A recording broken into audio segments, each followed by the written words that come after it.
मिल गया सभी को? मत्ती 22 अध्याय। कोई एक जन पढ़े पहले पद से 14 तक। यीशु फिर उनसे दृष्टांतों में कहने लगा, स्वर्ग का राज्य उस राजा के समान है जिसने अपने पुत्र का विवाह किया और उसने अपने दासों को भेजा कि निमंत्रित लोगों को विवाह के भोज में बुलाए, परंतु उन्होंने आना न चाहा। फिर उसने और दासों को यह कहकर भेजा, निमंत्रित लोगों से कहो, देखो मैं भोज तैयार कर चुका हूँ, मेरे बैल और पले हुए पशु मारे गए हैं और सब कुछ तैयार है, विवाह के भोज में आओ। परंतु वे अपेक्षा करके चल दिए, कोई अपने खेत को, कोई अपने व्यापार को। अन्य लोगों ने जो बच रहे थे उनके दासों को पकड़कर उनका अनादर किया और मार डाला। तब राजा को क्रोध आया और उसने अपनी सेना भेजकर उन हत्यारों का नाश किया और उनके नगर को फूंक दिया। तब उसने अपने दासों से कहा, विवाह का भोज तो तैयार है, परंतु निमंत्रित लोग योग्य नहीं ठहरे। इसलिए चौराहों पर जाओ और जितने लोग तुम्हें मिले सबको विवाह के भोज में बुला लाओ। अतः उन दासों ने सड़कों पर जाकर क्या बुरे क्या भले जितने मिले सबको इकट्ठा किया और विवाह का घर अतिथियों से भर गया। जब राजा अतिथियों को देखने भीतर आया तो उसने वहाँ एक मनुष्य को देखा जो विवाह का वस्त्र नहीं पहने था। उसने उससे पूछा, हे मित्र, तू विवाह का वस्त्र पहने बिना यहाँ क्यों आ गया? उसका मुख बंद हो गया। तब राजा ने सब सेवकों से कहा, इसके हाथ पांव बांधकर उसे बाहर अंधियारे में डाल दो, वहाँ रोना और दांत पीसना होगा, क्योंकि बुलाए हुए तो बहुत हैं परंतु चुने हुए थोड़े हैं।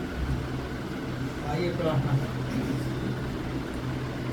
धन्यवाद धन्यवाद, हालेलुया, स्तुति और प्रशंसा के योग्य, आदर और महिमा के आप ही को ही देते हैं पिता, क्योंकि आप इसके योग्य हैं। धन्यवाद करते हैं आज के समय के लिए प्रभु, सुंदर गवाहियों के लिए कि आप हर पल हर क्षण हमारे साथ रहते हैं, हमारे जीवन में बड़े बड़े अद्भुत काम करते हैं। हमारी आंखों को आंसू बहाने से, पैरों को ठोकर खाने से बचाने वाले एकमात्र परमेश्वर आप, क्योंकि हमारा भरोसा, हमारा सहारा, हमारा विश्वास केवल आप। धन्यवाद करते हैं इन गवाहियों के लिए और धन्यवाद करते हैं मेरे पिता आज के इस वचन के लिए। जब सीखना चाहते हैं आप सहायता करें, पवित्र आत्मा हमें वो बुद्धि, वो समझ, वो ज्ञान, वो वचन का प्रकाशन मिले कि हम इस वचन को अपने हृदय रूपी पट्टिका पर लिख सकें, इसे अपने हृदय में अधिकारी से बसा सकें। ये वचन हमारे जीवन में फलवंत होकर कई गुना, 100 गुना, हजारों गुना फल लाने वाला बन सके। प्रभु, जितने यहाँ बैठे हैं हर एक को तेरे हाथों में सौंपते हैं। जो वीडियो के माध्यम से इस वचन को सुनेंगे उनको, उनके परिवारों को आपके हाथों में सौंपते हैं। प्रभु, हर एक पर दया करने वाले आप हैं, हर एक के मनों की इच्छाओं को पूरा करने वाले आप हैं। इस वचन को सीखने के लिए, सिखाने के लिए पवित्र आत्मा आपकी सहायता मांगते हैं। अब तक संभाला है, आगे भी संभालेंगे। प्रार्थना को सुना है, धन्यवाद कर यीशु प्रभु के नाम से मांगते हैं, आमीन। हालेलुया। हालेलुया। इस दृष्टांत को हमने पढ़ा,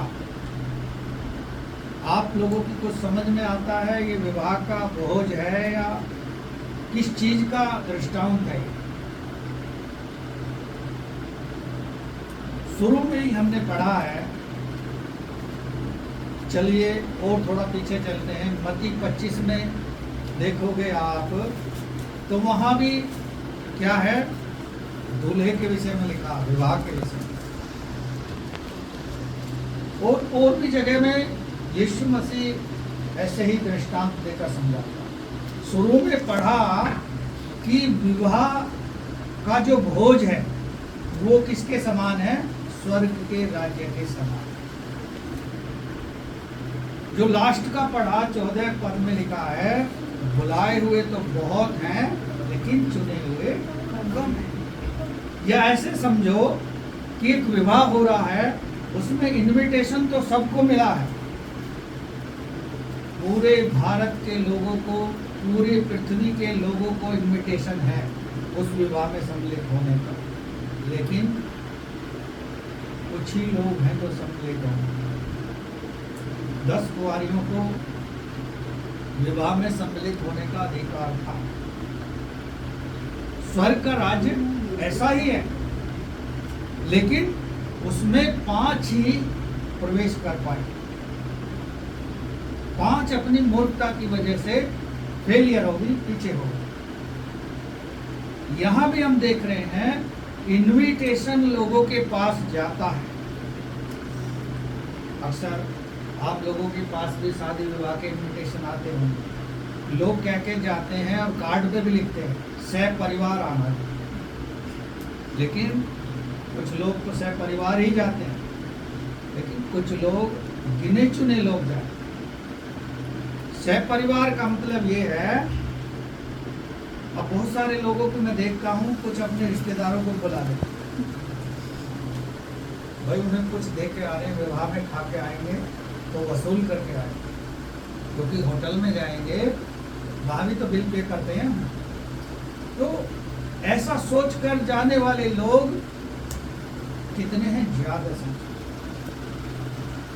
यहाँ परमेश्वर का वचन क्या कह रहा, पढ़ें फिर से बात पहले पद को। यीशु फिर उनसे दृष्टांतों में कहने लगा। हाँ, यीशु फिर लोगों से दृष्टांत के द्वारा बात करने लगा, समझाने लगा अपने उस परमेश्वर के प्रेम को, उस वचन को जो उसे मिला था पिता के द्वारा। हाँ, स्वर्ग का राज्य उस राजा के समान है जिसने अपने पुत्र का विवाह किया।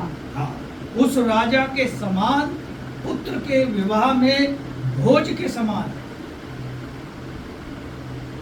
आप लोग, मैं नहीं समझता ना जानता, आप लोग जानते हैं कि आप चुने हुए हैं या बुलाए हुए हैं। विवाह में आपको निमंत्रण है, जैसे इसमें हम देख रहे हैं कि निमंत्रण था, लेकिन लोगों ने बाद में क्या कर दिया, उस निमंत्रण की उपेक्षा मतलब उसको नेग्लेक्ट कर दिया, रद्द कर दिया। उसने कहा मैंने नए बैल खरीदे हैं, उसने कहा मेरे घर में कुछ काम है, यानी लोगों ने बहाना दिया। ये क्या चीज दर्शाती है, बहुत सारे मसीह भाई बहन ऐसे, संडे के दिन का बहाना, लेट आने का बहाना। क्यों? क्योंकि हम परमेश्वर को समर्पण के साथ आत्मा और सच्चाई से वो स्थान नहीं दे रहे जिसका वो योग्य है। मत्ती रची सुसमाचार आपको आप पढ़ेंगे, इसी में लिखा है, जो हल पे हाथ रख के देखता है पीछे मुड़कर, वो मेरे योग्य नहीं है, वो मेरे योग्य नहीं है। एक व्यक्ति से कहता है मुर्दों को अपने मुर्दे गाड़ने दे, तुम मेरे पीछे हो ले। यीशु मसीह ऐसे लोगों से दृष्टांत क्यों कहता है?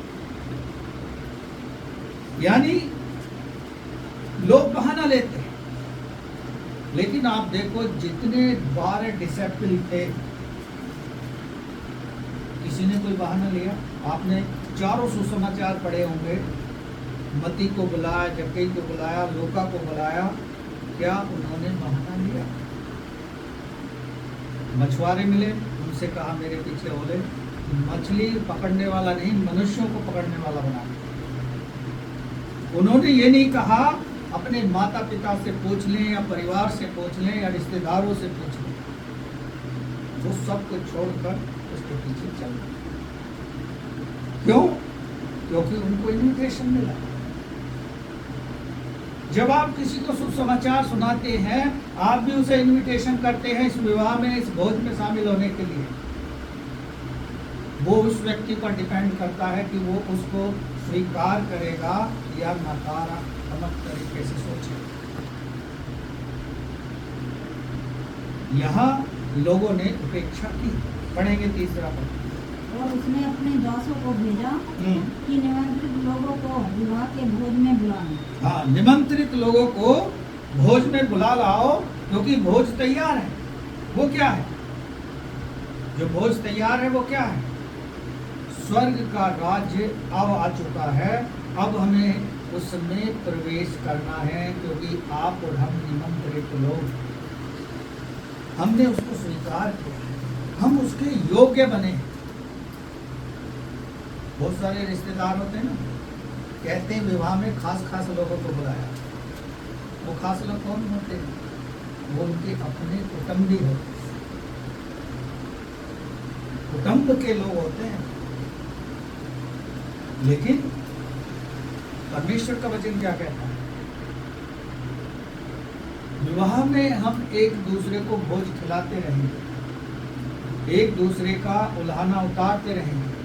कोई 500 दे के गया तो कोशिश करेगा 1000 दे देने, क्योंकि लोग ऐसा सोचते हैं कि हम उल्हाना नहीं रखें। लेकिन जो परमेश्वर ने हमारे और आपके जीवन में उपकार किए हैं, हम उनको कैसे उपेक्षा कर देते हैं? बहुत सारे लोग हैं, हम देखते हैं, पहले जब शुरू में देखते थे, हर जाते बाहर जगह नहीं रहती, क्योंकि उनको इन्विटेशन मिला, वो आए, उन्होंने देखा, परमेश्वर को जांचा और परखा। परमेश्वर ने उनके जीवन को बड़ा बनाने की कोशिश करी, लेकिन उन्होंने उस बड़े होने को की उपेक्षा की। भोज में निमंत्रित लोगों को बुलाने का आदेश राजा ने दिया। जिनको निमंत्रण दिया है, आप लोगों ने बुला के लाओ, भोज तैयार है, आगे बढ़ो। परंतु उन्होंने आना न चाहा। आना ना चाहा। हाँ, फिर उसने और दासों को यह कहकर भेजा, निमंत्रित लोगों से कहो, देखो मैं भोज तैयार कर चुका हूँ। मेरे बैल और पले हुए पशु मारे गए हैं और सब कुछ तैयार है।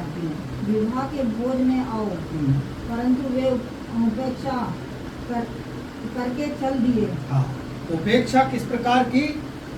वे लोग विवाह के भोज में आने को तैयार नहीं थे। भोज तैयार था और वो उन्हें तरह तरह के लालच दे रहा था कि अच्छे जो पशु हैं, अच्छा जो भोजन तैयार किया गया है, जिसको लोग आज पसंद करते हैं। किस तरह से उपेक्षा की, पढ़ेंगे। कोई अपने खेत को, कोई अपने व्यापार को, अन्य लोगों ने जो बच रहे थे उन्होंने दासों को पकड़कर उनका अनादर किया और मार डाला। तब राजा को क्रोध आया और उसने अपनी सेना भेजकर उन हत्यारों को नाश कर दिया और उसने नगर को फूंक दिया। तब उसने अपने दासों से कहा, विवाह का भोज तैयार तो है, भोज तो तैयार है, परंतु निमंत्रित लोगों योग्य नहीं ठहरे। हाँ, बस यहाँ रुक गया।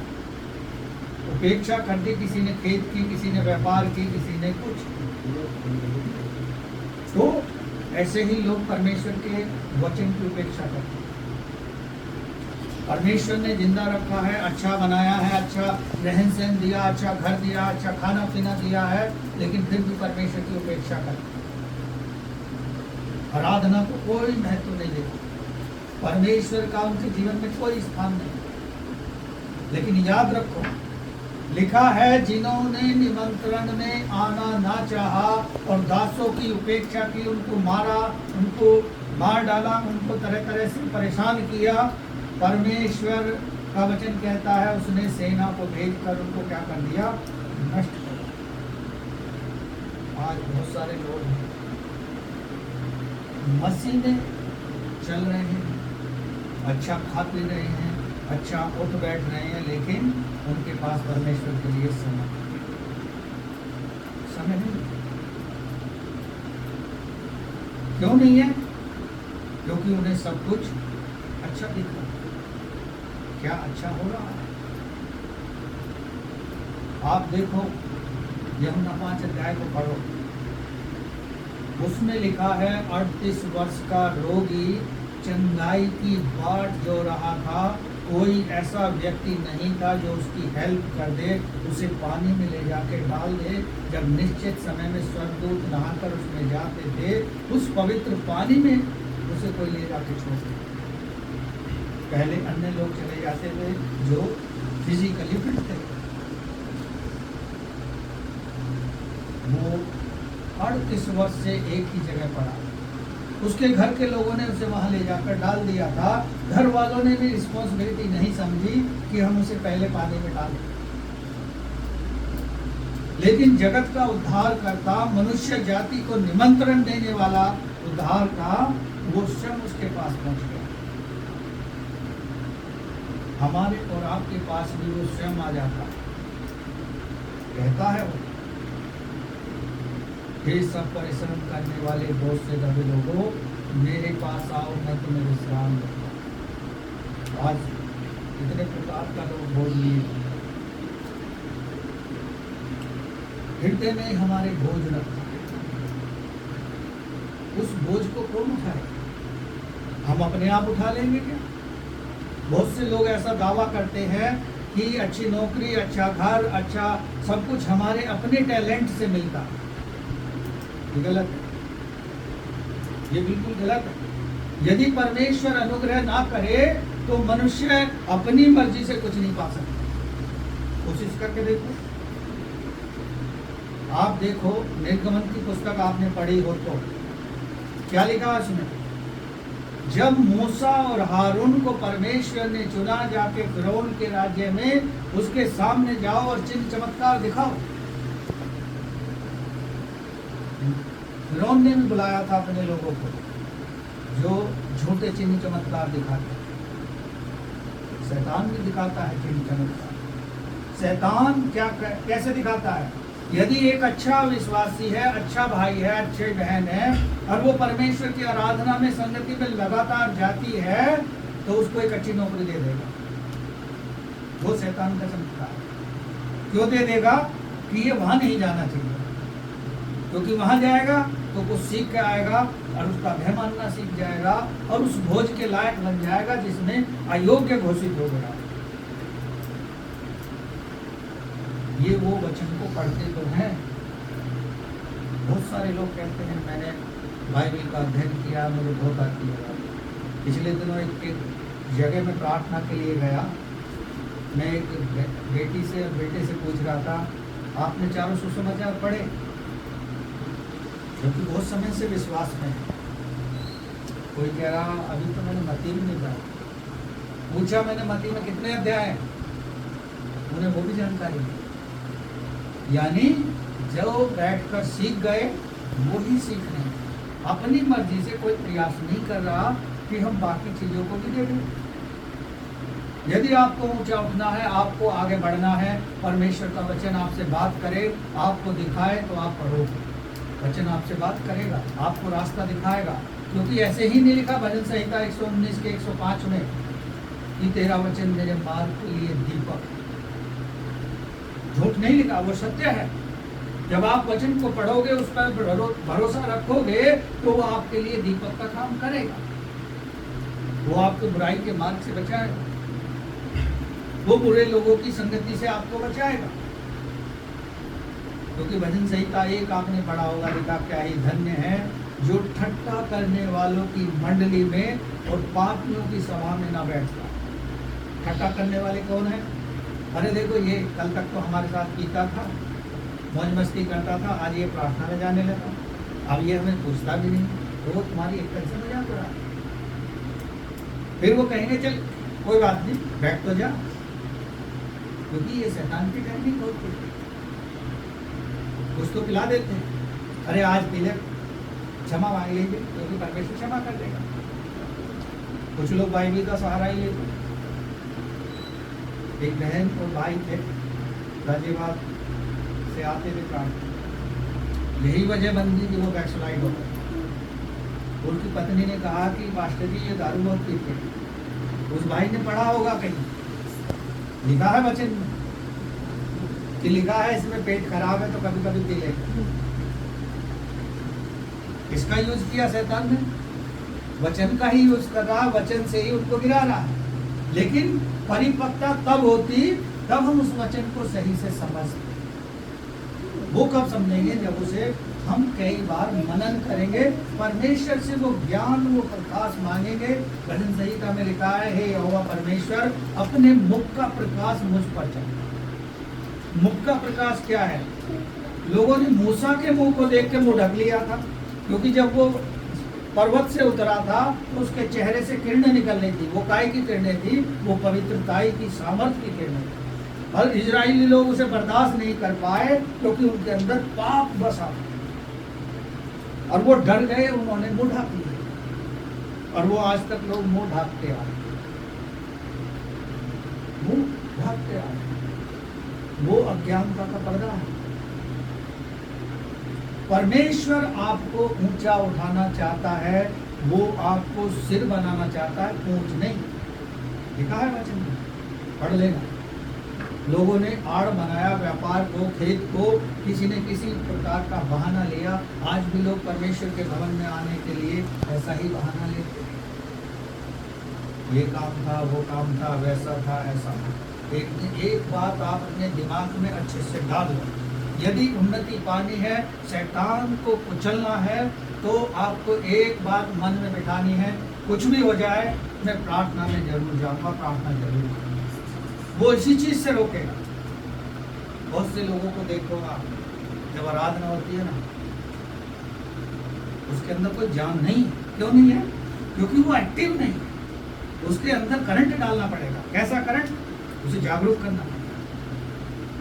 और यदि ऐसे व्यक्ति को कहो कि भाई इसके दुष्टात्मा वाले के लिए दुआ करिए, तो दुष्टात्मा ऐसे लोगों को ही मारती है, क्योंकि उसे पता है इसे कुछ नहीं पता। इसे नहीं मेरे बारे में कुछ पता कि मैं कब क्या करूँगी। पिछले दिनों में अमरोही में था, एक गांव में दुष्टात्मा को निकालने के लिए हम गए हुए थे। पता नहीं जाने कब से उसके अंदर प्रार्थना करने लगे। इसलिए वचन में लिखा, 2 जन एक मन के होंगे तो वो तुम्हारे लिए हो जाए। जिन पासवान के साथ मैं गया था, और मेरा मन तो था कि परमेश्वर जयवंत कर देगा, लेकिन उस व्यक्ति का मन नहीं था।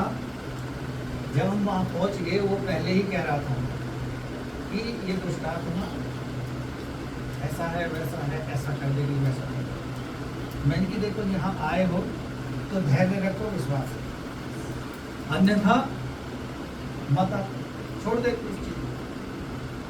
तो परमेश्वर इसलिए कहता है वचन में कि 2 जन पृथ्वी पर एक मन के होंगे तो उनके लिए सब कुछ हो जाए। 2 जन कैसे होते हैं? पत्नी कह रही आ जाओ जी, दुआ कर लें। अरे तू सो जा, मुझे थोड़ी देर थका हुआ। भाई ऐसी कैसे थकान? आधा घंटा दुआ कर लो, ये तो हमें थकान को दूर करने में सहायता करेगी। क्योंकि लिखा है, सिमसोन जो था, जब उस पर आत्मा बल के साथ उतरता था तो वो बहुत लोगों को मारता था, अपने दुश्मनों को नष्ट कर देता था। लेकिन हम पर कैसे उतरेगा वो आत्मा? लोग गीत गाते हैं ना, उतरा उतरा। हृदय से नहीं कह रहे उतरा उतरा, बस ऐसे ही गीत गा रहे हैं, उतरा उतरा। जब उतरी तो फट से वहीं भटक गए। क्यों? क्योंकि उसे सहन नहीं पाया। बहुत सारे आप कन्वेंशनों में जाओगे, जो एक विदेशी भाई हैं, मैं नहीं। अब आप देखो कितनी पवित्रता उनके अंदर है। जब वो ऐसे हाथ करते हैं, लोग गिरते हैं, ऐसे करके हाथ करते हैं। वो कहां से आई? प्रार्थना के द्वारा। यदि ऐसे करोगे तो कैसे होगा? नहीं होने का। क्योंकि शैतान जो है हमारे यहाँ खेल रहा है, यहाँ कह रहा, अरे छोड़ पर एक तेरे से नहीं होने। घर के अंदर के लोगों में घुस जाएगा, कहेगा अरे तू क्या कर रहा है, तेरे बस की नहीं है, तू छोड़ दे, तू छोड़ दे, तेरे बस की नहीं है। उसको दिखाओ, करके दिखाओ। क्योंकि वचन कहता है जब आत्मा उतरेगा आप बल से भर जाओगे। दिखा ना कुरिन्थी उसमें प्रेरितों के काम में पढ़ोगे, जब लोग दुआ कर रहे थे तो पवित्र आत्मा हर एक के ऊपर उतर गई। बशर्ते दुआ करोगे तभी तो, दुआ नहीं करोगे तो कैसे? अच्छी नौकरी मिल गई, अच्छा घर मिल गया, अच्छे माँ बाप मिल गए, माँ बाप कह रहे हैं तो उन्हीं का मुंह बंद कर देते, मत बोलना, क्योंकि पता है कि बाप को बाइबल पढ़ी नहीं है, बाप को पता नहीं है कहाँ क्या चीज लिखी है। लेकिन बाप को जब पता होगी तो बेटे से कहेगा, बेटी से कहेगा, ए फालतू ना, वचन में ऐसा लिखा है। आज उल्टा ही लोग सवार हो रहे, और वो हो रहे जिनको वचन का ज्ञान नहीं। यहाँ भी लोग अयोग्य घोषित हो गए, क्यों? क्योंकि उन्होंने बहाना लिया, इसलिए परमेश्वर ने उन्हें क्या कर दिया? अयोग्य कर दिया। संसार के बहुत सारे लोग हैं जो उस इनविटेशन के लायक हैं, लेकिन परमेश्वर ने उनको इनविटेशन दिया। हर कोई जानता है आज यीशु मसीह को, लेकिन फिर भी लोग यीशु मसीह के नाम से अपनी रोजी रोटी चला रहे हैं, अपने आप को सुख भोग रहे हैं। किसके नाम से? यीशु मसीह के नाम से। पहले हम लोग प्रचार कर रहे थे, अब दूसरे लोग प्रचार कर रहे हैं। ये लिखा है वचन में, वचन में लिखा है। यदि हम और आप चुप हो जाएंगे तो पत्थर चिल्लाने लगेगा। आप यहेजकेल की पुस्तक 37 अध्याय को पढ़ो, लिखा है परमेश्वर का आत्मा उसे कहाँ ले गया? हड्डियों से भरी हुई एक वादी में ले गया। और यहेजकेल से कहता है वो कि इन हड्डियों को देख रहा है, इनमें जान आ जाएगी क्या? वो कह रहा प्रभु ये मेरे बस की नहीं है, ये असंभव था। उसने कहा ठीक है, भविष्यवाणी कर और अब ऐसा ऐसा कर, ये सब कुछ हो जाएगा। वहाँ एक बड़ी सेना तैयार हो, हड्डियां जीवित हो गई। क्या वो ऐसा ही हो गया? परमेश्वर ने उन्हें योग्य ठहराया, वो परमेश्वर के लायक थे, वो परमेश्वर के मनवा थे। आगे पढ़ेंगे इसमें। इसलिए चौराहे पर जाओ और जितने लोग तुम्हें मिले सबको विवाह के भोज में बुला लाओ। अतः उन दासों ने सड़कों पर जाकर क्या बुरे क्या भले जितने मिले सबको इकट्ठा किया और विवाह का घर अतिथियों से भर गया। जब राजा अतिथियों को देखने भीतर आया तो उसने वहाँ एक मनुष्य को देखा जो विवाह का वस्त्र नहीं पहना था। बस एक व्यक्ति को राजा ने देख लिया। आज हम इसका अभिप्राय क्या है? आज हम देख रहे हैं लोगों में भीड़ बहुत। यदि उस भीड़ में राजा आ जाए और वस्त्र ना देखे, वो जो भोज के लायक वस्त्र हैं, वो काय के वस्त्र हैं, पवित्रताई का, प्रेम का, वचन का, संगति का, प्रार्थना का, ये वस्त्र है। वो वस्त्र पहने हुए राजा ने उस व्यक्ति को नहीं देखा, उससे पूछा भी, भाई तुम्हारे पास वस्त्र नहीं है, क्यों नहीं है? वो कुछ जवाब नहीं दे पाए। आज भी वैसा ही है। लोग यहाँ बैठे हैं, अभी पूछ लो पिछले संडे क्या प्रचार किया था तो सिट्टी पिट्टी गोल हो जाएगी। इधर उधर देखेंगे कि कहाँ थे, कैसे चल रहे थे। क्यों?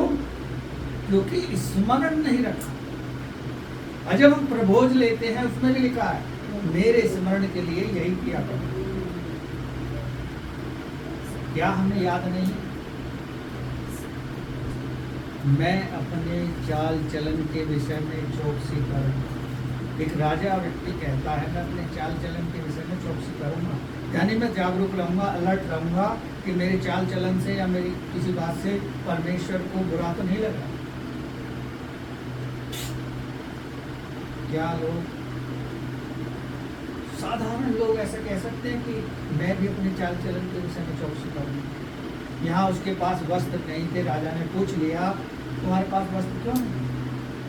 ऐसी भीड़ में पहुँच जाओ आप, किसी से पूछ लो यीशु मसीह कौन है, वो सोचेंगे किसकी बात कर रहे हैं, पहले तो तुम्हारी सुनेंगे नहीं। पूछ लो आप हमसे भैया यीशु मसीह को जानते हो, यहाँ इस सभा में आए हो? वो कहेगा मैं तो अपनी बीमारी की वजह से आया हूँ, यीशु मसीह कौन है क्या है वो मैं यहाँ देखूँगा। बहुत सारी भीड़ में बुलाए हुए हैं, भीड़ चुने हुए नहीं। और आज लोग भीड़ की तरफ भाग रहे हैं, भीड़ का हिस्सा होने लगे। ये भी याद रखो, भीड़ में भगदड़ मचेगी तो कितने लोग जाएंगे। भगदड़ का हिस्सा मत बनो, वचन का ज्ञान रखो, प्रकाश रखो, ताकि लोगों से जवाब दे सको। लोग सवाल करेंगे, जब शैतान वचन से सवाल करता है तो आपको भी शैतान को हराना आना चाहिए। गीत नहीं गाया हमने, लड़ो लड़ो फुर्ती करो, हिम्मत बांधो, आशा रखो। कौन है कप्तान? जीसस। जीसस है। क्या हमने वास्तव में उसे कप्तान बना रखा है, या हमारे घर का कप्तान कोई और है? हमारे कप्तान के अंदर एक कप्तान होना चाहिए, वो है यीशु मसीह, जो सब कुछ कंट्रोल करे, जो सब कुछ नियंत्रित रखे। आज लोग, अन्य जाति लोग मसीह लोगों की गवाही क्यों देते हैं? क्यों? क्योंकि वो उनके उसको देखते हैं, चाल चलन को, हाव भाव को, कितने शांत प्रिय लोग होते हैं। जब किसी पास्टर को सताया जाता है या उत्पीड़न किया जाता है तो अन्य जाति लोग उसकी निंदा करते हैं। क्यों? वो तो परमेश्वर को जानते भी हैं, लेकिन वो परमेश्वर की पहचान को जानते हैं कि ये लोग किसी से झगड़ा करने वाले लोग हैं। कोई झगड़ालू से कोई झगड़ा करे तो लोग जान लेंगे कि हाँ वो व्यक्ति ऐसा ही है।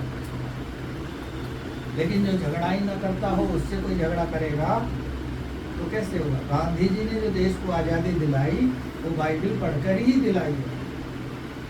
अब लोग कहेंगे गांधी जी के पास बाइबिल कहाँ से आई, वो तो हिंदुस्तानी थे। गांधी जी एक लॉयर भी थे। वो साउथ अफ्रीका में उनका एक मित्र था लॉयर, उसने वो बाइबल उन्हें गिफ्ट करी थी। इसीलिए गांधी जी ने कहा कोई दाएं पे मारे तो बायां भी फेंक दो। आज छोटे बच्चे को मार देना, पूरे दिन तो खाना नहीं खाने का, आप उसके सामने जाओगे तो आपसे दूर 36 किलोमीटर दूर खड़ा होगा, क्योंकि उसके अंदर क्रोध भर जाएगा। उसकी मनमाफी को से चीज मत दो। यदि वो चाउमीन मांग रहा है या बर्गर मांग रहा है उसे मत दो, क्योंकि सेहत के लिए हानिकारक है। तो वो आपसे पूरे दिन बात नहीं करने का, ये तय है, लिख लो। क्यों? क्योंकि उसे पता है मुझे मेरी चीज नहीं। लेकिन यीशु मसीह की दया कर, लिखा है भजन संहिता में, जब माता पिता अपने बच्चों पर दया करते हैं तो परमेश्वर अपने डरवैयों पर क्यों ना करे। डरवैयों से मतलब जो उसका डर और भय मानते हैं। उस व्यक्ति के पास वस्त्र नहीं थे, सवाल पूछ लिया। जब आप और हम स्वर्ग के राज्य में पहुंचेंगे तो आपको ये दृष्टांत याद आएगा।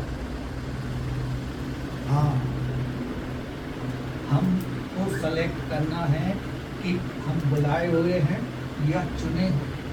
अपने व्यवहार को हमें परमेश्वर के सम्मुख रखना, वो हमें बताएगा। आगे पढ़ें। उसने उनसे पूछा, हे मित्र, तू विवाह का वस्त्र पहने बिना यहाँ क्यों आ गया? उसका मुंह बंद हो गया।